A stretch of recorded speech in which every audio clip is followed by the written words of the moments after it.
Ted Bundy did not look like a killer. That is the most unsettling truth at the core of his story. He didn't hide in dark alleys or live on the margins of society. He didn't fit the image people expected when they imagined danger. Instead, he looked safe, educated, polite, trustworthy, and that illusion became his most powerful weapon. In the United States of the 1970s, the public believed evil had a recognizable face. Criminals were supposed to look suspicious, unstable, visibly threatening. Bundy shattered that belief. He proved that violence could wear a clean smile, speak calmly, and shake your hand without hesitation.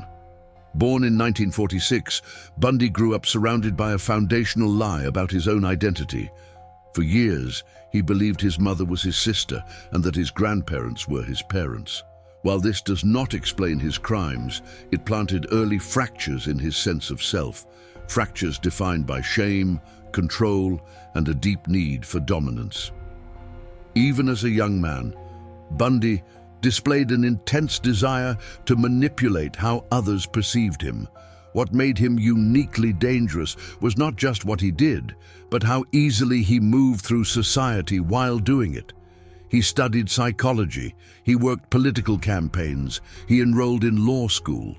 He knew how systems worked and, more importantly, how people trusted those systems. Bundy understood empathy and exploited it. He presented himself as injured, helpless, or in need of assistance. He knew that kindness could override caution, and time after time, it did. This was also a period when law enforcement agencies operated largely in isolation. Police departments rarely shared information across state lines. Databases were primitive. Patterns went unnoticed. Bundy took advantage of this fragmentation, moving freely while investigations stalled behind him. Before he became a symbol of horror, Ted Bundy was a product of blind spots, cultural, institutional, and psychological. Society wasn't prepared to recognize danger. When it looked so familiar, this is not just a story about murder, it's a story about appearances, about how easily intelligence and charm can disarm suspicion, about how evil doesn't always announce itself. Sometimes it blends in perfectly.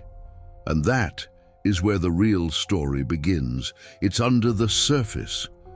Ted Bundy didn't live in secrecy. He lived in parallel. One version of him attended classes, debated ideas, and planned a respectable future. The other operated quietly, driven by obsession and a need for absolute control. These two lives did not conflict, they complemented each other. Control was the central theme of Bundy's psychology. He didn't simply want power over his victims' bodies, but over perception, fear, and narrative. He wanted to decide who trusted him, who doubted him, and who never saw him coming. Bundy meticulously studied human behavior. He observed reactions. He tested boundaries. He learned how much discomfort people would tolerate before questioning authority or politeness. He knew most people would rather ignore a warning sign than risk appearing rude. This understanding allowed him to engineer encounters with precision. He chose locations that felt safe. He timed interactions carefully.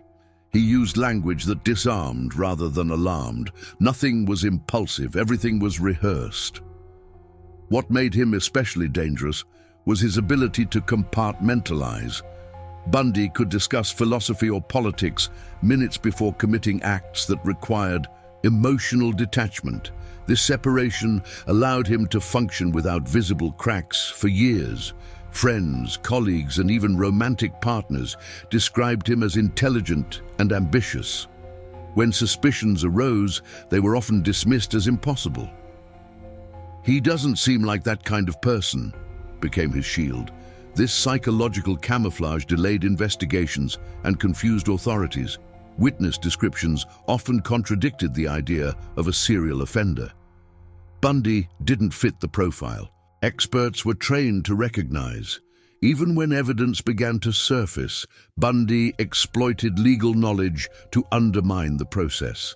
He challenged procedures, questioned witnesses, and manipulated courtroom dynamics.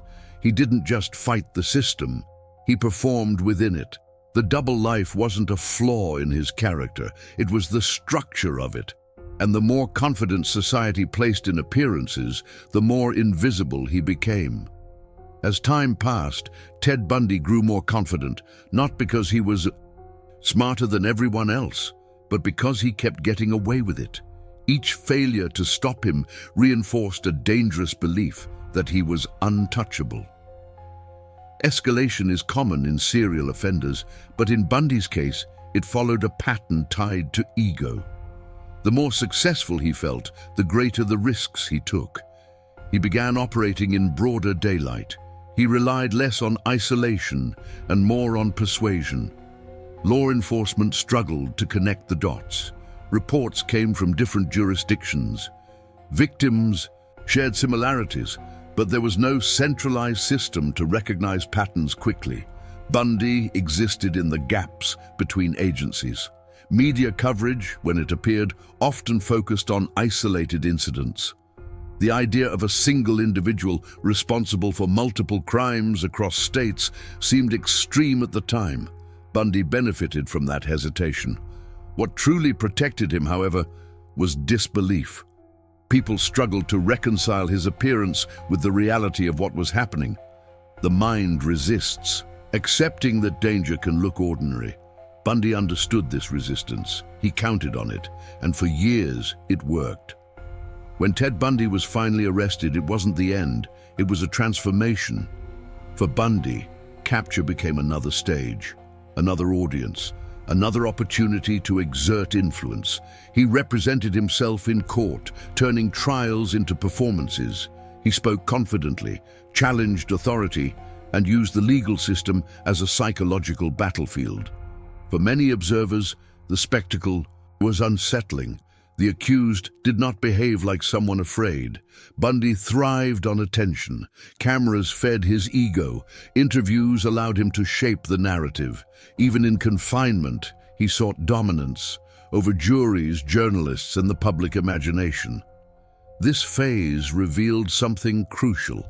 Incarceration removed his physical freedom, but not his need for control. And the system, once again, underestimated the danger. Over time, Ted Bundy was mythologized. Media portrayals emphasized intelligence and charm, sometimes at the expense of reality. This framing created a dangerous misconception that his crimes were the result of genius rather than manipulation and systemic failure. Bundy was not a mastermind. He was opportunistic. His success relied less on brilliance and more on trust, silence, and disbelief. Understanding this matters because myths distract from lessons, and those lessons are still relevant. Behind every headline were families, communities, and unanswered questions. Bundy's story is often told from his perspective, but the real cost was paid by others. His crimes forced changes in policing, profiling, and interagency cooperation. They exposed weaknesses that could no longer be ignored. Progress came too late for many. Ted Bundy matters not because of who he was, but because of what he revealed.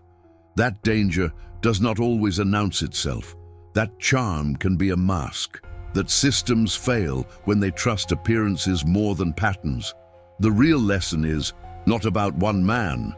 It's about how easily we overlook what's right in front of us, because the real story is never on the surface, it's under the surface.